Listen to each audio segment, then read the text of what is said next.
Bueno, mi nombre es Carlos Sánchez, yo trabajo en la librería CLC, Centro de Literatura Cristiana de Valparaíso.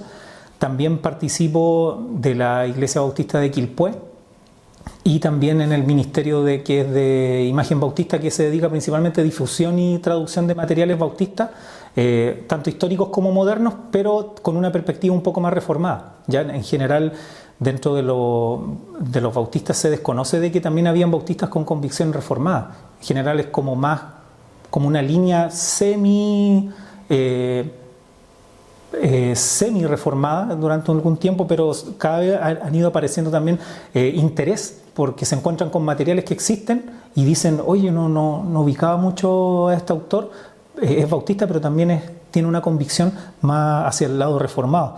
Y que es la convicción que tengo yo también, que es la que yo creo. Y bueno, hice un diplomado en el presbiteriano de Valparaíso.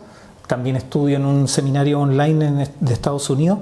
Y hace poco también terminé un curso en el Southern, en un instituto, o sea, un seminario bautista que tiene cursos gratis, están en inglés. Sí que hay que leer harto, pero se puede adquirir el material y te hacen un curso muy bueno. Hace poco que era de teología y cultura. Cómo el cristianismo puede responder a las cosas, a los temas contemporáneos. Muy bueno, muy bueno. Tiene otros más. Bien, entonces, bueno, quería partir un poco con una ilustración. A veces yo me acuerdo cuando era niño, una vez estaba en una micro, estaba en un bus, y se subió, había gente que venía como de un partido de fútbol, ¿ya? Yo estaba ahí sentado, vi que subieron de un equipo y también subieron del otro. Entonces yo dije, chuta, aquí a lo mejor va a pasar algo. Ya no pasó nada, se empezó a bajar la gente y cerca mío había un niño con una camiseta de un club. Y se baja un adulto que era del club contrario. Y le dijo, pasó por el lado y le dijo, oye, el niño lo miró y le dijo, no quiero que vengas más al estadio. Le dijo, si te veo en el estadio, te voy a pillar, dijo, y te voy a matar. Y yo, como se dice, todos quedaron así, nadie dijo nada, y el niño también quedó asustado, pero así, ¿qué le va a decir un adulto? Y también a veces uno cuando ve estos partidos, por ejemplo, típicos, Chile-Bolivia, Chile-Perú o Argentina con Chile, etc., creo que a veces se cae en una locura prácticamente casi de guerra, que yo creo que a veces puede pasar con los sistemas teológicos, ¿ya? Como les decía, estábamos conversando delante, uno también tiene que aceptar que va a haber gente que no va a estar de acuerdo contigo en todo. Y eso va a pasar hasta dentro de las puertas de una casa, con lo cual no va a estar de acuerdo, pero eso no nos hace enemigos. No es lo mismo. No es lo mismo discrepar, decir, ya, mira, yo entiendo tu convicción, pero no estoy de acuerdo. Que decir, yo te odio y cuando te pille te mato. No es lo mismo. Que eso es como parecido a lo que un enemigo, cosa que ni siquiera en el Evangelio es aceptada, tratar a las personas como si fueran enemigos de nosotros. Y creo que a veces se puede caer en eso. ¿Por qué? Porque el aceptar las diferencias también va a tener que ver cómo cada uno de nosotros interpreta esto, la palabra, ¿ya? Va a haber gente que lo va a mirar con una perspectiva, que a lo mejor para nosotros incluso uno puede decir, mire, yo igual he estudiado y me parece que está equivocado, pero lo acepto, porque cuando uno hace una lectura de la Biblia, uno hace una exégesis, que se llama, que tú la interpretas. Tu exégesis va a determinar cómo tú lees la Biblia como un completo, y tu teología se llama teología bíblica, y tu teología bíblica va a determinar tu teología sistemática, cómo tú ordenas la Biblia por temas. Y eso también va a determinar tus doctrinas a la larga. Y cada una de esas se van alimentando mutuamente. Es decir, la doctrina se alimenta de la teología sistemática, la teología sistemática se alimenta de la teología bíblica y la teología bíblica se alimenta de tu exégesis, de cómo interpretas la Biblia. Y eso usted a la larga lo va a tener que decidir. Hay personas que sufren y dicen, no, pero es que me gustaría que fuera lo más certero posible. Sí, todos queremos, nadie dice, no, ya bueno, ya como sea nomás.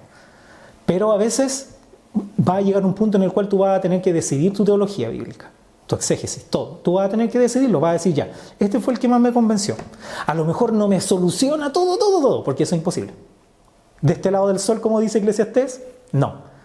Siempre vamos a tener dudas, siempre vamos a tener, yo te digo, ¿cómo va a hacer esto? Y los cristianos que murieron comidos por los leones, ¿cómo los va a resucitar el Señor?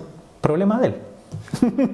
Él tiene el poder, pero a veces con los sistemas teológicos ocurre eso, que lo cual yo creo personalmente que debemos evitar, porque no es un asunto de pelear. Cuando uno se entiende al otro, puede dialogar y entenderlo para no caer en lo que se llama los argumentos de hombre de paja, que yo invento un argumento de cómo es la persona y yo lo ataco, mira, tú eres así. Y cuando uno conoce a una persona que tiene esa idea, no es así. Tiene otras cosas y a lo mejor yo inventé en mi mente cómo era esa persona o esa forma de ser y estoy en un error. ¿Ya? ¿Por qué? Porque la teología del pacto es un sistema, ¿ya? Que lo vamos a definir, pero primero vamos a pasar con el de arriba, ¿cierto? Para abajo, perdón. Ah, ya. Estos son los recursos que yo utilicé para hacer esta... que están todos en inglés, como les dije. ¿Este funciona como puntero? Puntero el primero de arriba. ¿Este? No, creo que no. ¿El del lado? ¿El de abajo? Ya. Este que está aquí, el de Pascal Denot, va a salir, ya salió en español. Así que a lo mejor pronto va a llegar a la librería. Cuando llegue les aviso. Te mando un mensaje. Yo le estoy haciendo barra para que lleguen harto, porque yo sé que, por lo menos en la quinta región, va a salir harto. Tengo harto ahí caserito. No, hay hermanos que están interesados en esta temática. Entonces, Pascal Denot es un hermano muy amigable, él es de Canadá, es muy simpático. De hecho, oró por esta exposición. Yo le escribo a él.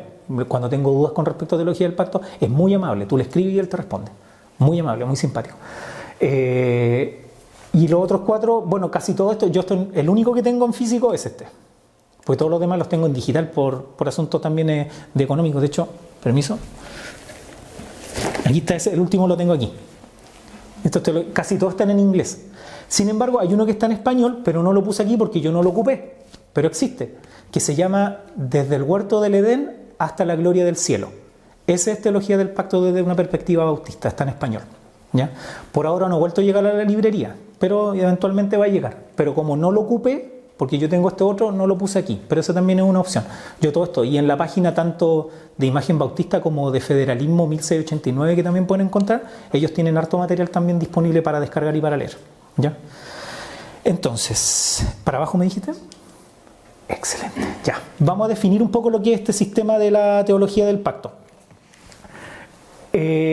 Como les decía, es un sistema, es una forma, la teología del pacto es un sistema de interpretación bíblica, es decir, que busca que la persona pueda leer la Biblia de una manera correcta y por supuesto lo hacen a partir del texto bíblico. ¿Ya? Se lee el texto bíblico para encontrar respuesta a las preguntas de cómo Dios trata con el hombre, con el ser humano. ¿Ya? Obviamente, como todo sistema, está organizado por personas, porque, como les decía también en la introducción, no existe una supuesta neutralidad al momento de yo leer la Biblia. ¿Ya? Eso es romántico, es bueno, es ideal, pero hay un problema que viene desde Adán, que está acá dentro de nosotros, ¿ya? Que es el pecado. Por lo tanto, yo al leer la Biblia, yo ya la leo bajo el presupuesto de que soy un pecador. Entonces, cuando hay un problema, en general, el problema soy yo, no es la Biblia.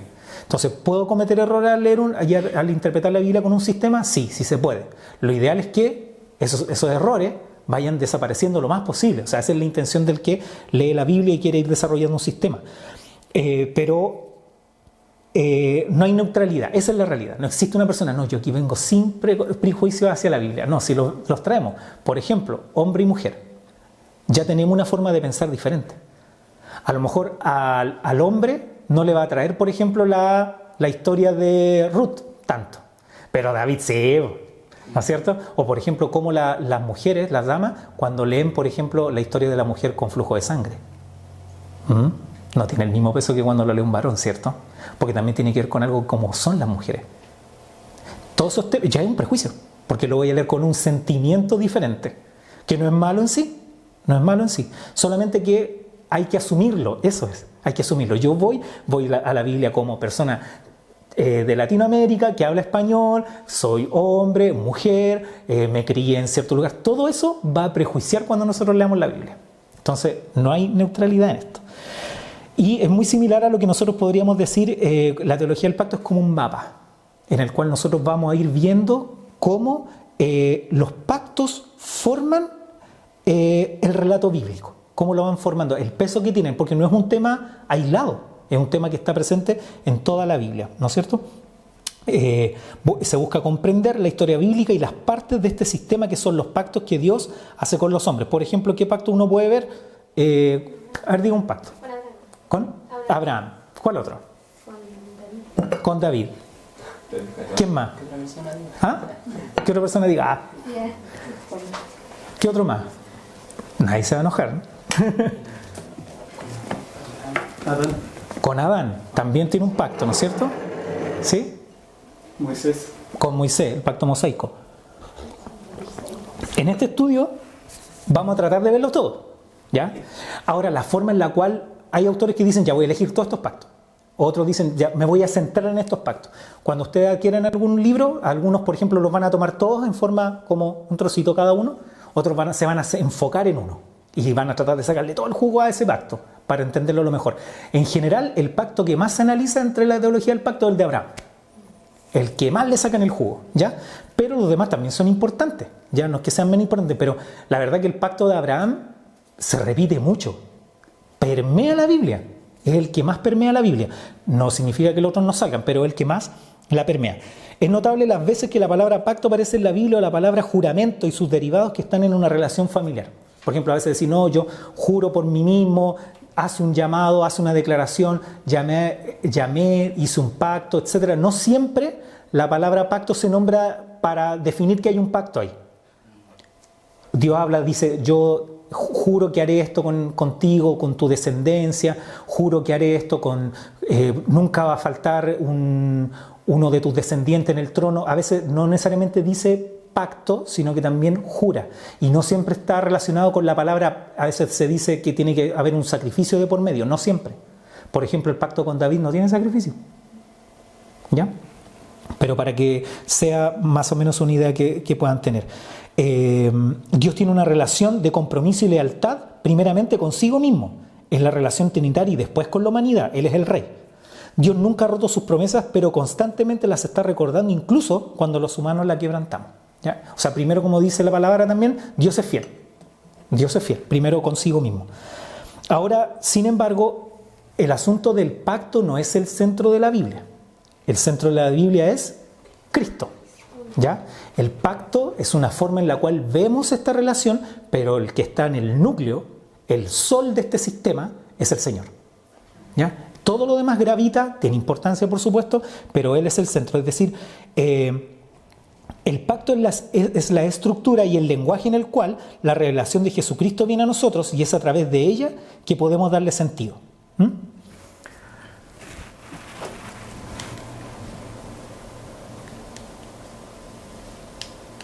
¿Se bloqueó para eso, no? ¿No?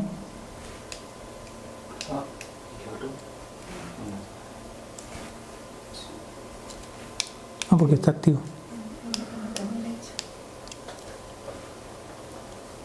Ahí está, sí, está bien. ¿Lo apretaste tú? Sí. Ah, ya, perfecto. Ok, ya. Entonces, ¿qué es un pacto? La forma en la cual se define el pacto va a depender mucho del autor. ¿Ya? Hay algunos que, en general, hay muchas cosas en común, pero va a depender cómo lo defina el autor que expone, el escritor.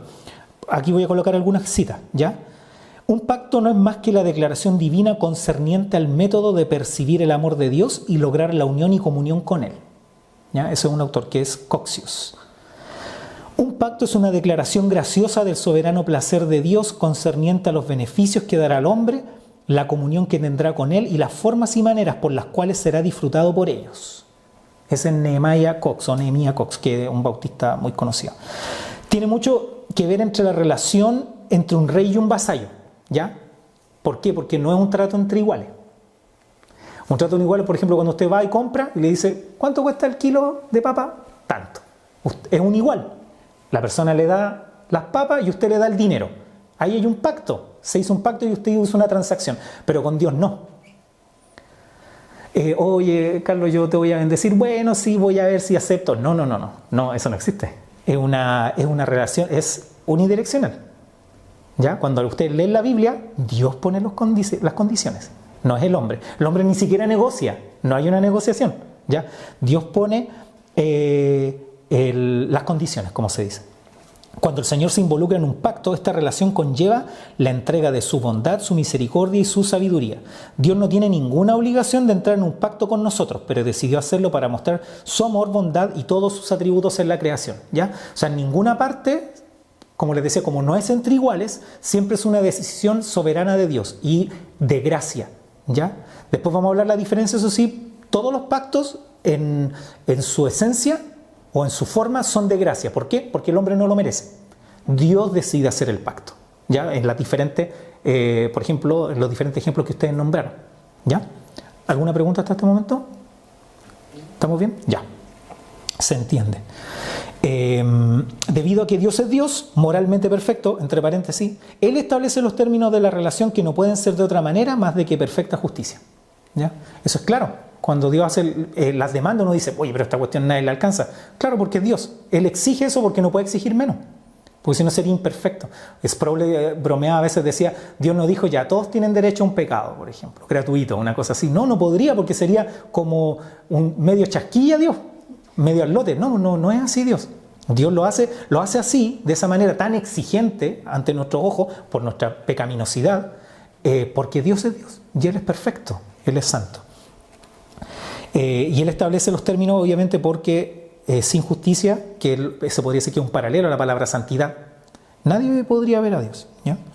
También algunas veces se va a encontrar con el término tipología, que es una palabra que significa tanto similitud y diferencias, unidad y diversidad. Tipología es una palabra usada para explicar las relaciones histórico-redentivas. ¿Por qué se dice histórico-redentivas? Cómo Dios va desplegando a través de la historia su redención, ¿ya?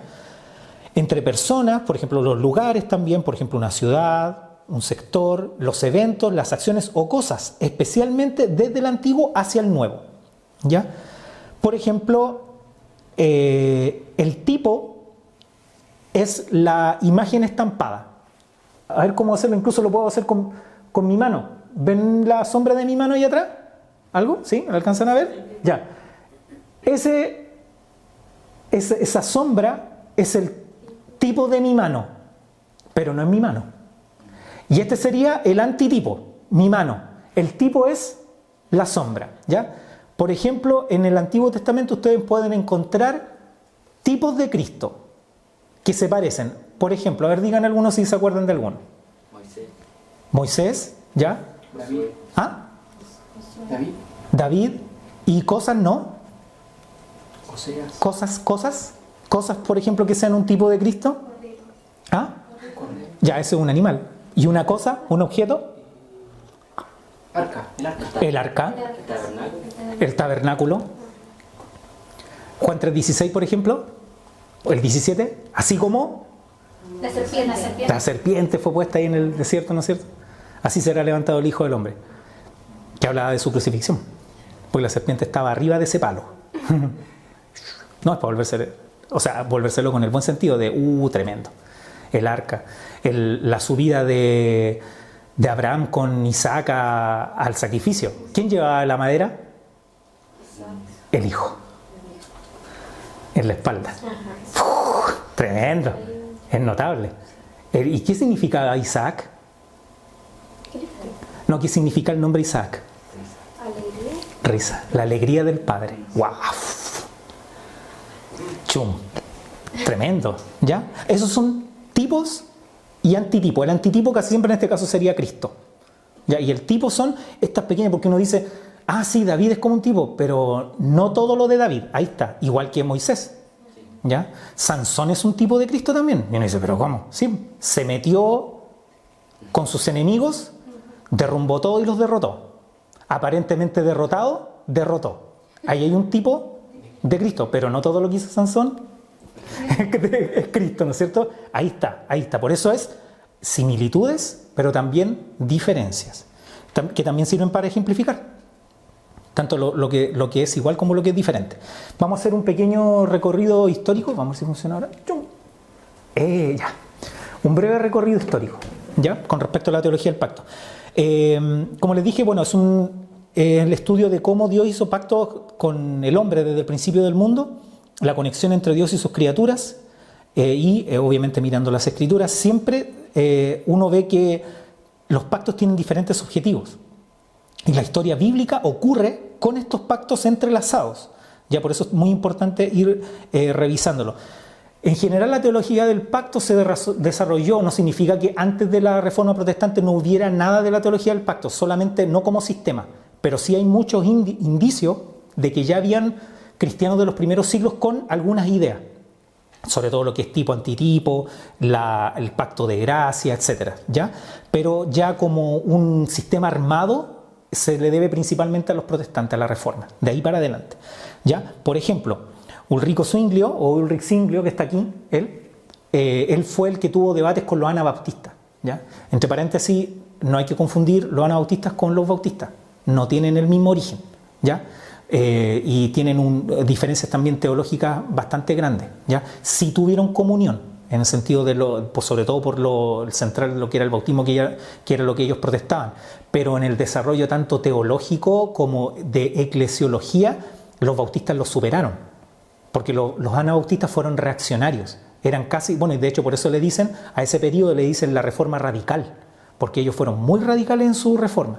Los bautistas, a pesar de que tenían comunión con ellos, no tuvieron la misma como radicalidad, pero sí en otros aspectos tuvieron más desarrollo teológico.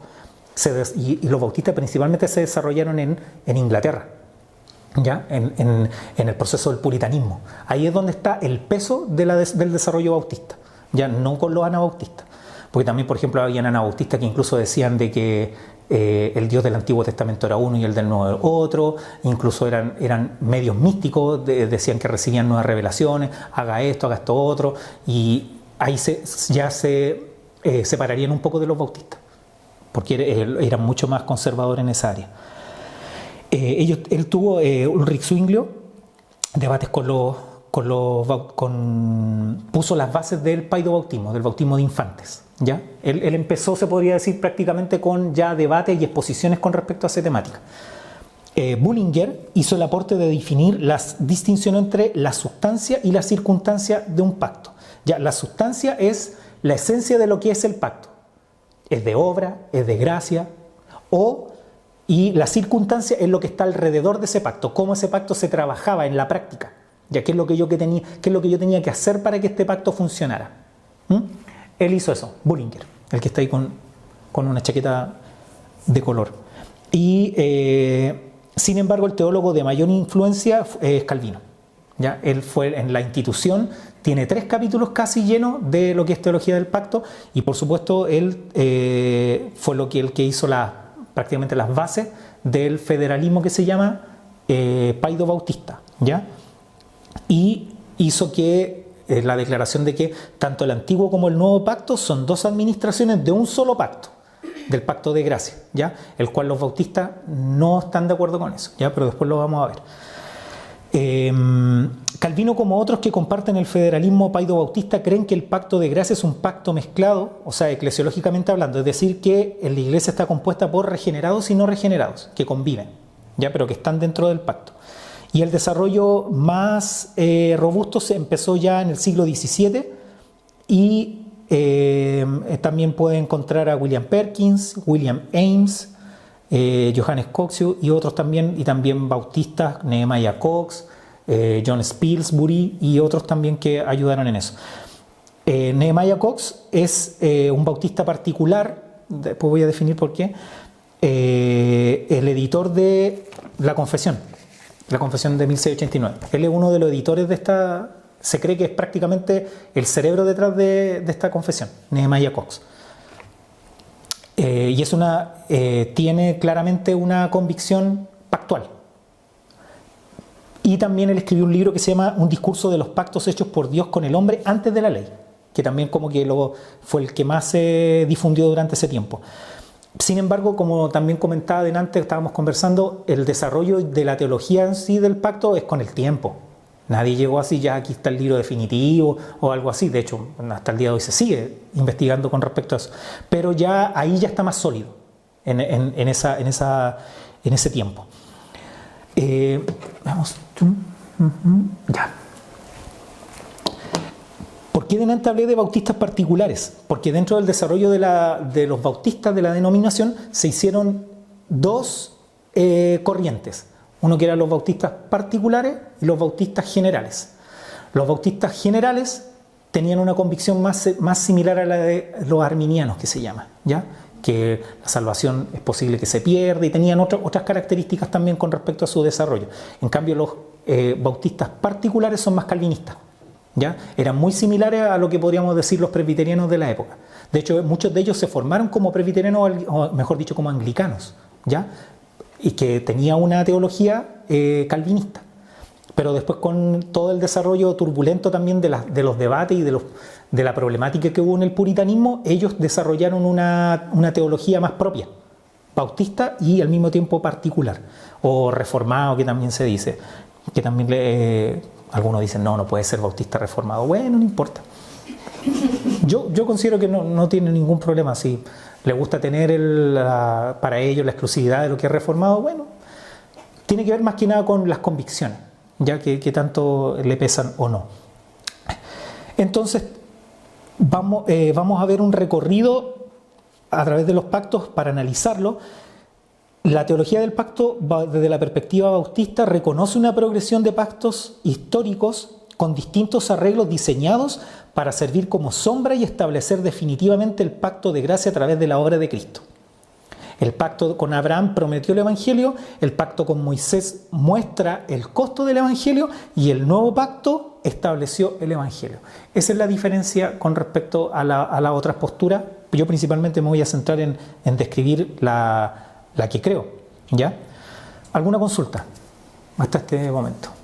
¿No? ¿Sí? Ya. ¿Ah? Todo claro. Ya, estamos bien. Vamos a partir por algo que a lo mejor ustedes quizás lo habrían escuchado, no lo sé. Que por sobre los pactos hay un pacto atemporal, que se pueden ver algunas versículos que dan a entender eso, y lo vamos a analizar. Este es un pacto atemporal, o sea, fuera del tiempo, fuera de la creación. Ese es el asunto, antes de la creación, ¿ya? Ocurrió en la eternidad y es intratrinitario. De hecho, este pacto le da fuerza a lo que es la Trinidad también. Porque para haber un pacto tienen que haber más incumbentes. Ahora, ojo, no significa que Dios está hecho del Padre más el Hijo más el Espíritu Santo, como la sumatoria, 3 pedazos, no, ¿ya? Dios es uno. Algunos teólogos lo definen como Dios es simple. Ya no sé si habían escuchado hablar de eso. ¿En qué sentido? De que no está hecho de pedazos. Dios no es la sumatoria de amor, misericordia, paz, benignidad, y sumamos todo eso y plum, Dios. No, porque eso significa que lo podríamos desarmar a Dios. No se puede, ¿ya? O sea, donde está Dios, por ejemplo, donde estaba Cristo en la tierra, ahí estaba todo Dios. No significa que el cielo o el reino de los cielos quedó vacío. Ahí estaba todo Dios. ¿Por qué? Porque Él era Dios hecho hombre, ¿ya? Hasta ahí nomás para no irnos a otro tema.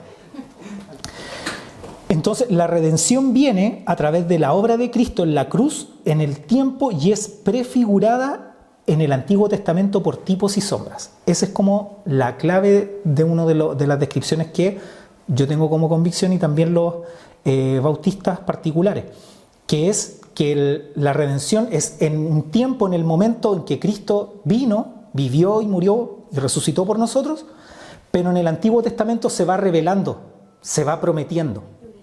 Es progresivo, sí, es progresivo. ¿Ya? Vamos a ver algunos textos, y me gustaría también invitarlo, que si ustedes tienen la Biblia ahí, para que no sea tan aburrido, monotemático, y ustedes lo puedan. Mira, voy a decir unos versículos y usted lo encuentra y lo lee. Juan 8:42, Juan 5:36, Juan 6:38-39. Voy a leerlo de nuevo para que elija uno. Juan 8:42, Juan 5:36, Juan 6:38-39, Hebreos 13:20. Usted me dice cuál encontró y lo leemos. Juan 8:42, por ejemplo.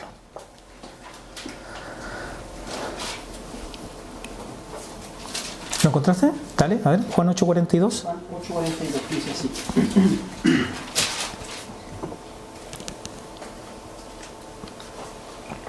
Jesús entonces les dijo: si vuestro Padre fuese Dios, ciertamente me amaríais, porque yo de Dios he salido y he venido, pues no he venido de mí mismo, sino que Él me envió. ¿Cuándo lo envió el Padre al Hijo? En la eternidad. La eternidad pasada. Claro, la eternidad pasada, es que es difícil entenderlo. Es como el concepto matemático a veces, ¿no es cierto? Cuando se dice el infinito positivo, el infinito negativo, cosas así, pero, o hay infinitos más grandes, ¿no es cierto?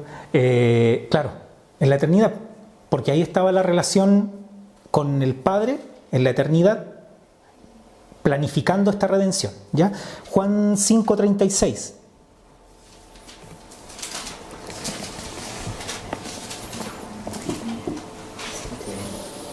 ¿Cuánto? 5:36. No, yo lo tengo. Juan, dale. Juan. Yo tengo mayor testimonio que el de Juan, porque las obras que el Padre me dio para que cumpliese, las mismas obras que yo hago, dan testimonio de mí, que el Padre me ha enviado. Perfecto. O sea, el Padre le dio, ¿ibas a hacer un comentario? ¿No? El Padre le dio obras para que hiciera el Hijo, ¿no es cierto? O sea, le dio un plan. Por lo tanto, el pacto primero que cumple, o por, no sé si decirlo prioridad, me arriesgo, es el pacto eterno. El otro es como está dentro del contrato, pero no es el primero. Las obras de mi Padre he venido a hacer. En la casa de mi Padre me conviene estar, cuando dijo, por ejemplo, cuando estuvo solito ahí. Juan 6, 38, 39 y Hebreos 13, 20. Esos dos últimos nos quedan. Juan 6, 38, 39 y Hebreos 13, 20.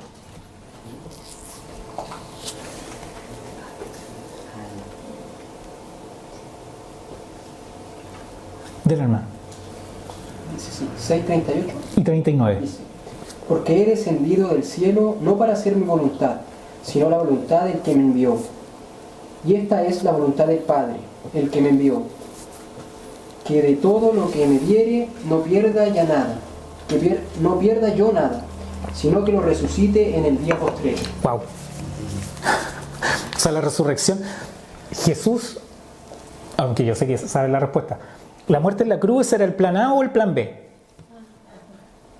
¿Ah? ¿Cuál creen? Que muriera en la cruz, que fuera humillado, etcétera. ¿Era el plan A o era el plan B? El plan A. Da miedo. Sí, el plan A. Era el plan A. Y porque le dio gente, ahí dice, que yo resucite de los que tú me diste. O sea, ya Jesús, como se dice, ya sabía lo de lo suyo, que tenía un pueblo para él. Ya después lo vamos a ver en otro donde se ve en el Antiguo Testamento. Y Hebreos 13:20, donde también ahí sí se ve claramente lo de un pacto atemporal o pretemporal. ¿Ah? Léelo. Y el Dios de paz que resucitó de los muertos a nuestro Señor Jesucristo, el gran pastor de las ovejas, por la sangre del pacto eterno. Wow. También, ¿ya? Pacto pretemporal está por arriba de todos los pactos. ¿Sí? El pacto eterno. Entonces se puede resumir como un pacto a obedecer, una justicia a cumplir, un bautismo que sufrir y una obra a completar. Eso es más o menos este pacto eterno. Ya es un pacto voluntariamente amoroso entre las personas del Padre y del Hijo y del Espíritu Santo. ¿No es cierto? El Padre envió al Hijo, el Hijo fue el que nació, vivió, sufrió, fue a la cruz, resucitó. Y el Espíritu Santo fue siempre el que lo estuvo asistiendo en todo eso. ¿Ya? Lo llenaba en totalidad a Cristo, ¿ya? Era la intimidad que tenía Dios mismo consigo mismo, Dios consigo mismo, haciendo todo lo que tenía que hacer en este pacto, ¿ya? Jesús tenía la plenitud del Espíritu por todos lados, en ningún momento él estuvo solo, por así decirlo, abandonado, incluso en la cruz, a pesar de que recibió todo el castigo ahí, él no dejó de ser Dios, y estuvo el Padre ahí siempre, ¿ya? No fue algo, obviamente, que recibió la ira, etcétera, todas las consecuencias del pecado, pero no dejó de ser Dios, no fue abandonado en el sentido de dejar quedó como con su humanidad ahí, ¿no? Esa intimidad nunca se rompió porque Jesús, incluso muriendo, no dejó de ser Dios. Ni siquiera nosotros los humanos, a la revelación de la Escritura, cuando morimos, no nos apagamos. Seguimos existiendo y después en el juicio se va a ver quiénes van a seguir existiendo con Dios o sin Dios. ¿Sí? En ese sentido, el alma del hombre, no igual obviamente que Cristo, pero es inmortal, pero no significa que no pueda morir. Si Dios destruye un ser humano, lo puede hacer. Pero Dios, su espíritu, nunca deja de ser. Él siempre es Dios, incluso ahí en la cruz. Esto se expresa a veces en forma de decretos de Dios con promesas para el Mesías, que no es más que otra forma de decir pactos. Miren, Salmo 2, 6, 8, Salmo 110, 4, Deuteronomio 18, 18. Elija uno. Salmo 2, 6, 8, Salmo 110, 4, Deuteronomio 18, 18.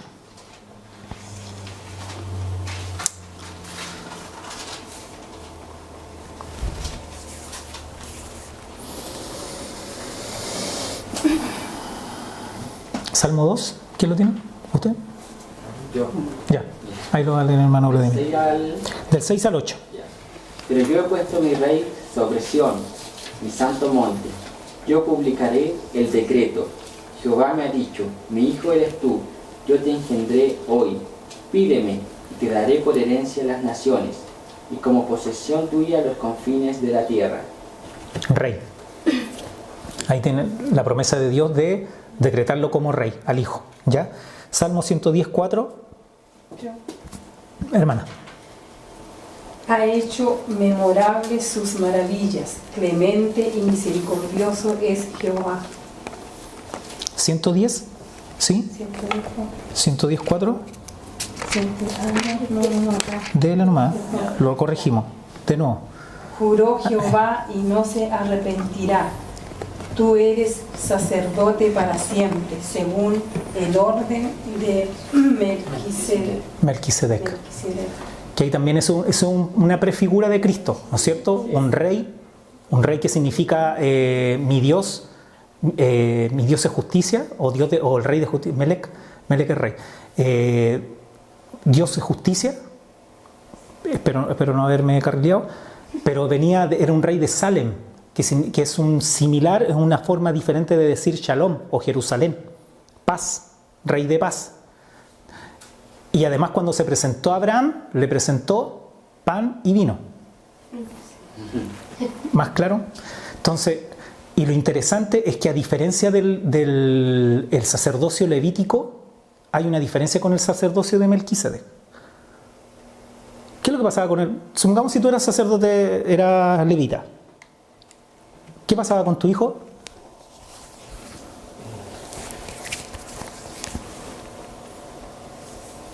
Cuando tú te ibas a morir, por ejemplo. ¿Él tomaba mi lugar? Tomaba tu lugar. ¿Por qué? Porque tú te ibas a morir. Así de suave. Usted se va a morir, déle la pega a su hijo. Bueno, y eso era en general en las tribus de Israel, ¿cierto? Tú nacías, usted va a afinar guitarra. Listo, papá. Nadie se hacía problema. Papá, que voy a estudiar en la universidad. ¡Qué rico! ¡Qué rico! Listo. Yo voy a tocar la guitarra. Listo. Ya tú nacías para eso. No había ningún problema. Pero con el sacerdocio de Melquisedec es diferente. ¿Cuál es la diferencia? Que para siempre. Él no muere.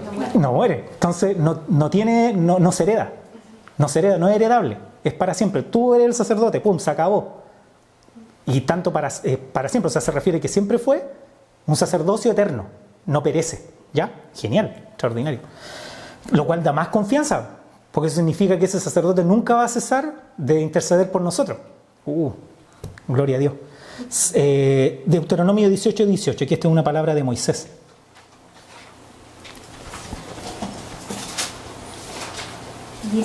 18. Un profeta como tú levantaré de entre sus hermanos y pondré mis palabras en su boca y él les hablará todo lo que yo les mande. ¿Qué tipo de versión americana? No importa. Es una discusión. Sí, no, mucho mejor tener más versiones. Si pueden tener como congregación más versiones, siempre les va a ayudar. Una se apoya a otra. Que le iba a levantar un profeta de entre sus hermanos. ¿Ya? Y miren, Primera de Pedro 1, 19 y 20 y Apocalipsis 13, 8. Aquí también se ve el aspecto que les decía yo de la pretemporalidad. Primera de Pedro 1, 19, 20, Apocalipsis 13, 8.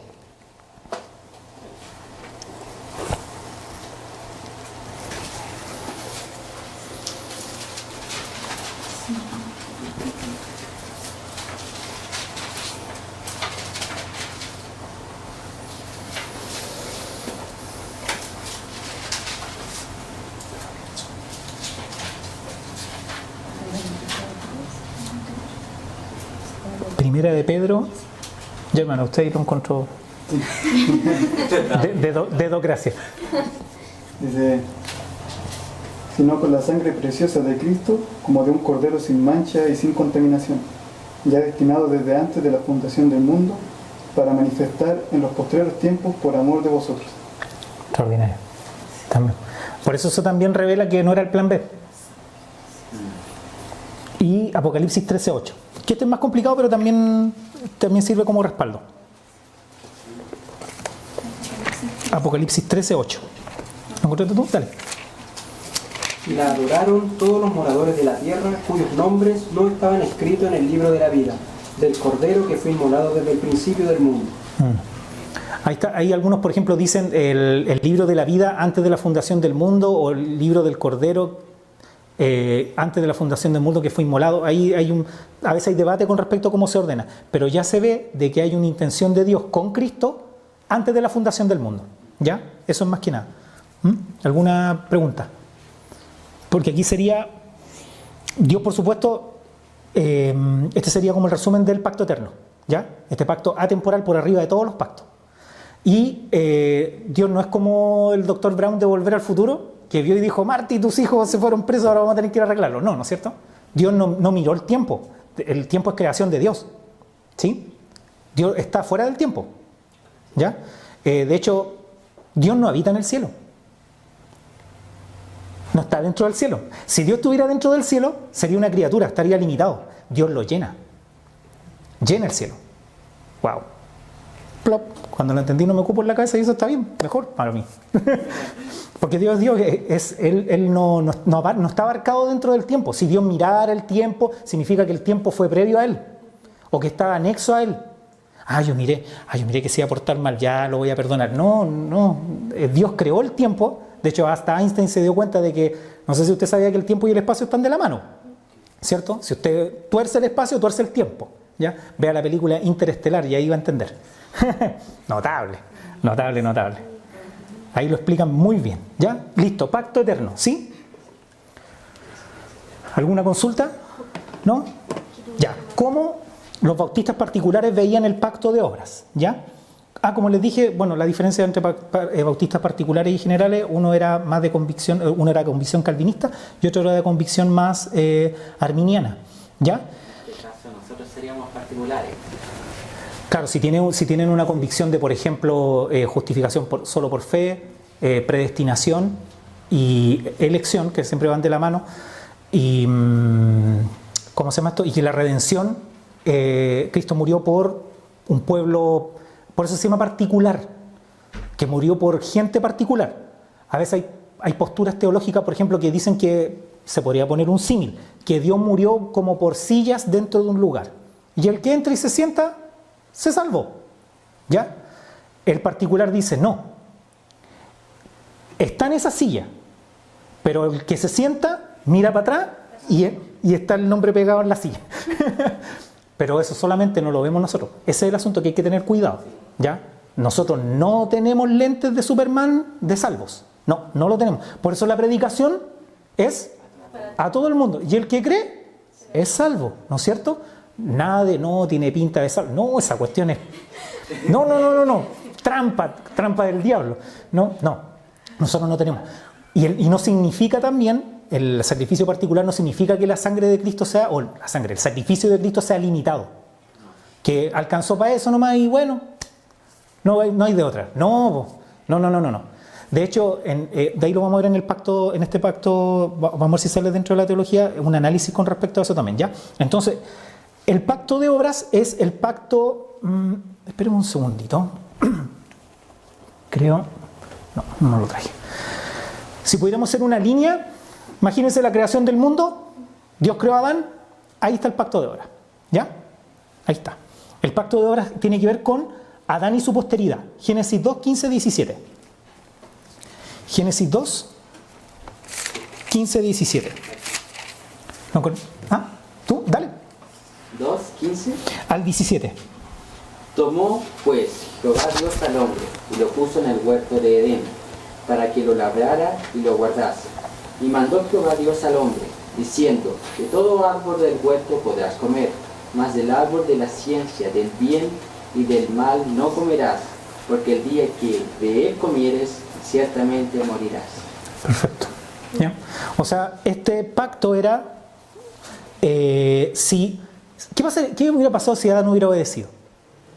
Hagamos teología especulativa sin violar la Biblia. No moriríamos. ¿Ah? No moriríamos, ¿sí? Sí. O no, mejor dicho, ¿qué hubiera pasado con Adán? No nos vayamos para acá, allá. ¿Qué hubiera pasado con Adán si no hubieran tomado el fruto? Estarían en el huerto. ¿Todavía? Adentro del huerto. Sí. ¿Cuál era el plan de Dios con respecto a la humanidad? ¿Qué más? Que ministraran. Y que sojuzgar la tierra. O sea, el Edén, ¿dónde estaba? En la tierra. Entonces, ¿cuál era el objetivo? De que el hombre se multiplicara y llenara el mundo de piadosos. Porque iban a ser a su imagen. ¿Y ahí cómo estaba la imagen de Adán? Perfecta, si se puede decir, pero perfectamente humana. Sí, esa es la salvedad que uno tiene que decir. Perfectamente humana. Sus hijos, como hubieran nacido, sin pecado. Pero hay una diferencia. La naturaleza de Adán, perfectamente humana, tiene una salvedad excepto de Dios, que es mutable. Dios es inmutable. Dios no cambia. Dios no tiene arrebatos de ira. Dios no dice, ya me tienen aburrido, así como que salió algo de mí y porque hiciste algo, como que me arrebaté, que tiene vaivenes de humor, que se levantó con el pie izquierdo. No, pues Dios es inmutable. Sí, pues, ahí nosotros cambiamos. Por eso la gente dice, oye, te desconozco. Sí, porque apareció algo en nosotros, pero ahora por causa del pecado, eso sí. Dios no tiene eso. De arrebatos de ira, que me tienen aburrido, no sé, hoy día no voy a mirar las estrellas, no las voy a dejar que brillen solas. No. Dios es inmutable. Adán era perfectamente humano, pero mutable. Podía cambiar. ¿Ya? Entonces se podría decir que ahí el envase de Adán, o todo lo que era Adán, estaba lícito, lindo. ¿No es cierto? Y ese era el pacto. Pero ¿cuál era la salvedad? De que, bueno, si Adán hubiera obedecido, Dios lo hubiera justificado. Porque obedeció. No comas del fruto, no dice cuánto tiempo, si es que era una prueba con tiempo, que también hay un asunto, era una prueba con tiempo o no, 1 año, 2 años, no lo sabemos. Pero si hubiera obedecido, Adán hubiera sido sellado con justicia, su descendencia hubiera sido sellada con justicia, hubiera gobernado la tierra con hijos piadosos, y igual hubiera venido Cristo. Por lo que leímos en los Salmos. He puesto a mi hijo en Sion, desde la eternidad. Ya, pero eso sería como asumir de que Dios tenía 2 planes. Pero eso sería como especular lo que hubiera pasado, que es más o menos lo que vemos en el fin, ¿o no? Sí, pues cuando se restauran los cielos y la tierra, y se llena la tierra de hijos de creyentes que ya no van a tener la posibilidad de pecar, que es extraordinario, Cristo va a seguir siendo rey. Va a estar en medio de su pueblo, ¿sí? No va a estar allá por el cielo, No, pues, tabernáculo, precioso, ¿ya? Y es por eso de que en el momento en que Adán pecó, todos pecamos. Por eso se llama federalismo. La imputación del pecado de Adán, cuando Adán pecó, todos pecamos en él. Recibimos la retribución por el pecado de Adán. ¿Ya? Por eso, si no, ya no sería federalismo. Por eso, porque tiene una cabeza arriba. Pero tiene un detalle también el pacto con Adán. A diferencia de los otros pactos, sobre todo el pacto mosaico, no tiene expiación. Si comes de ese fruto, morirás. Y después vas a tener que... No hay expiación. ¿Se dan cuenta? No tiene expiación el pacto. Tiene el principio de si tú lo haces, vives. Haz esto y vivirás. Parecido a lo que después vemos nosotros en Levítico y en Deuteronomio. Y que la paga del pecado es muerte. Así. Pum, pa. De hecho, la palabra cuando dice si comiendo de fruto de cierto morirás, a veces algunos lo traducen, lo tratan de interpretar de una manera más correcta, muriendo morirás. Porque no murió al tiro. No dice así, y le cayó un rayo. No.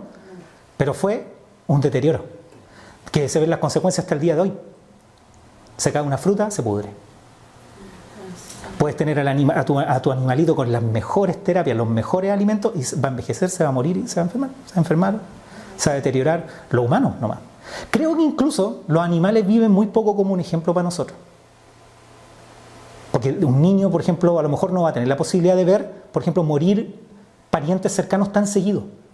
Pero un niño, por ejemplo, se compra una catita, se le muere en 1 año. Se compra un hámster, 2 años, 3 años. Un conejo, 3, 4 años.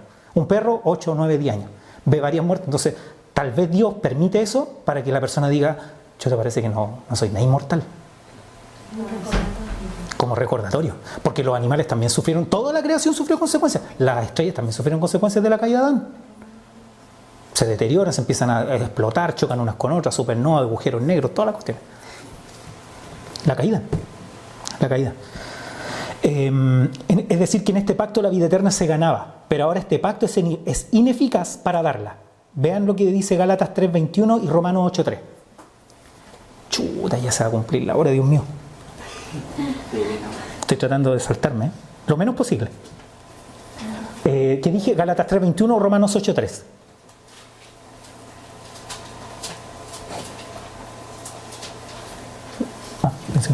No te preocupes. ¿21? Dígame. Gálatas 3:21, Romanos 8:3. Dale nomás, Vladimir. Luego la ley es contraria a las promesas de Dios en ninguna manera, porque si la ley dada pudiera vivificar, la justicia fuera verdaderamente por la ley. Por la ley. Es decir, que si alguien hipotéticamente pudiera cumplir los 10 mandamientos, no, es imposible también, pues si esa es la verdad. Por eso vino Cristo. Pudiera vivificar, que es lo que pasó también con él, con el Señor, ¿ya? Pero ahora en la actualidad es ineficaz, es decir, que si alguien trata de, que es un peligro que también que está sucediendo, de judaizar el cristianismo, se está metiendo en una camisa de 11 varas, se está metiendo en el tremendo problema. Uno, porque aunque hubieras empezado ahora, ¿qué hiciste con todos los otros años que no lo hiciste? Estáis sonado, si esa es la verdad, en buen chileno. Ya no lo hiciste, ya no guardaste los sábados. Ya cocinaste, ya lo hiciste, ya la quebrantaste. Dios no dijo, no, si eres judío, no, la quebrantaste, ya lo hiciste. Ya no amaste a Dios con todo tu corazón, ya no, si es un zapato chino. Si la persona se mete ahí, trata de judaizar una congregación, no sé con qué objetivo, pero está en un problema. Y lo otro era Romanos 8:3.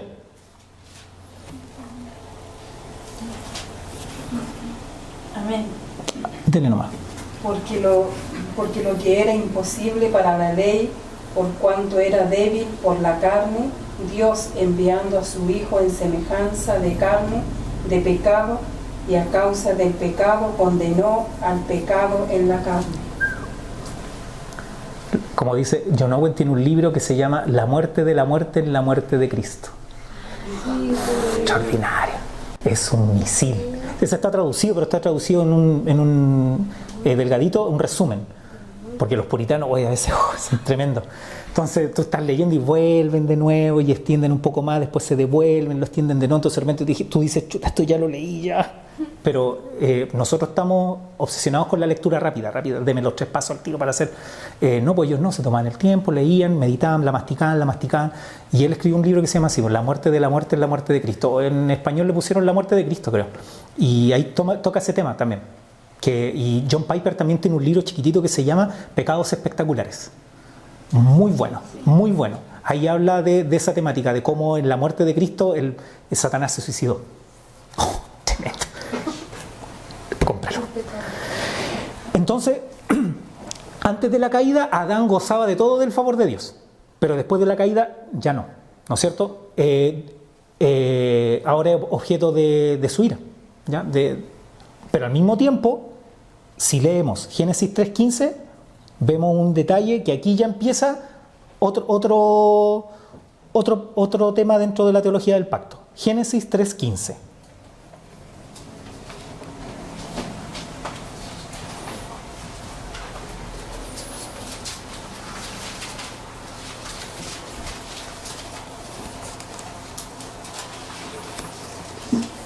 Amén. Dele. Y pondré enemistad entre ti y la mujer, y entre tu simiente y la simiente suya. Esta te herirá en la cabeza y tú le herirás en el calcañar. Tremendo. Claro, el protoevangelio que se llama. Que Dios ahí, a pesar de que Adán merecía la muerte inmediata, Dios le da gracia. Ahí hay un pacto. ¿Se dan cuenta que los pactos son graciosos? No tenía por qué no deberle nada a nadie. Y dijo, mira, yo voy a traer una simiente que va a ser que aquí vamos a hacer vamos a hacer un arreglo de esto, aparentemente, ¿no es cierto? Entonces le dice, al aparentemente derrotarlo, le va a herir el talón, pero en ese mismo acto le va a aplastar la cabeza, ¿ya? Entonces le está, y de hecho después viene todo el asunto que le pone ropa a Adán y Eva antes de sacarlos del Edén, que es un tipo de justificación, ¿cierto? Algunos dicen de que Dios sacrificó animales y los cubrió porque dice que son pieles de animales. No lo dice, pero es probable, pues no lo dice, no dice el texto bíblico que Dios sacrificó animales, pero es probable, ¿ya? Hay que tener cuidado cuando uno de una inferencia hace una doctrina, un dogma, ¿ya? Porque no lo dice, pero hay que decirlo que es una probabilidad. Y ahí en el fondo, ¿qué es la palabra justificar? Como el cuento del príncipe y el mendigo, ¿no es cierto? Es que se parecían los chiquititos y él le pasa la ropa del príncipe. Y el príncipe que estaba aburrido, entre comillas, del palacio se puso la ropa del mendigo, ¿ya? Lo cubrió, lo hizo vivir como un rey, siendo que no lo merecía, ¿ya? Y obviamente que son sacados del jardín. Entonces la esperanza de redención y reconciliación estaba supeditada a la simiente de la mujer. Dios siguió siendo el Dios de todos los hombres, pero ya no podía gozar de una relación pactual favorable, ¿ya? O sea, Dios con todo lo que sucedió después siguió siendo Dios y siguió siendo su Dios, ya por creación, etcétera, y por amor también que lo justificó. Por eso en la actualidad, ya si nace un niño hoy, en estos momentos, ¿en qué pacto está?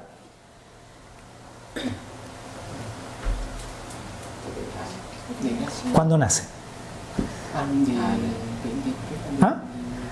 Toda persona que nace está bajo un pacto. Nace bajo el pacto de obra. Sí. Está bajo el pacto de obra, de inmediato, porque es descendiente de Adán. Y está bajo ese pacto que vimos recién, que es de condenación, no es de justificación. Entonces, y toda persona que no ha puesto su fe en Cristo se encuentra bajo el pacto de obras y sus consecuencias. Para los bautistas el pacto de obras fue republicado en el antiguo pacto, es decir, en el pacto mosaico, pero por razones diferentes a las originales dadas a Adán, ¿ya? ¿Por qué se dice de que el pacto de obras es republicado en Moisés? Porque tiene las mismas consecuencias. La muerte. Pero tiene unos detalles que después los vamos a ver, ¿ya? Entonces, cuando Adán cayó toda la humanidad, incluido las personas que le fueron dadas a Cristo, ¿no es cierto? Está toda la humanidad.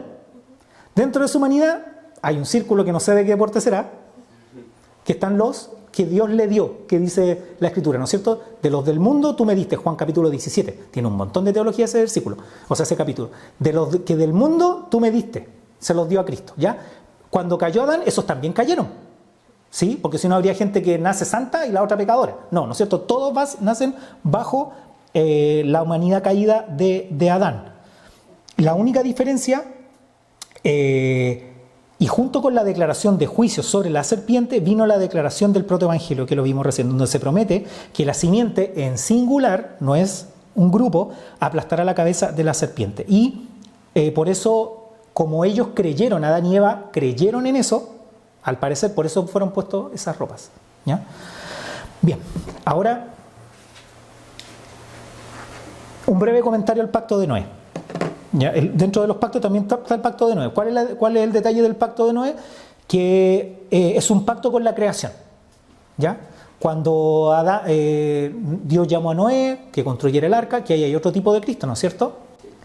Tenía una pura entrada, es interesante. Tenía una pura ventana que apuntaba para arriba, creo.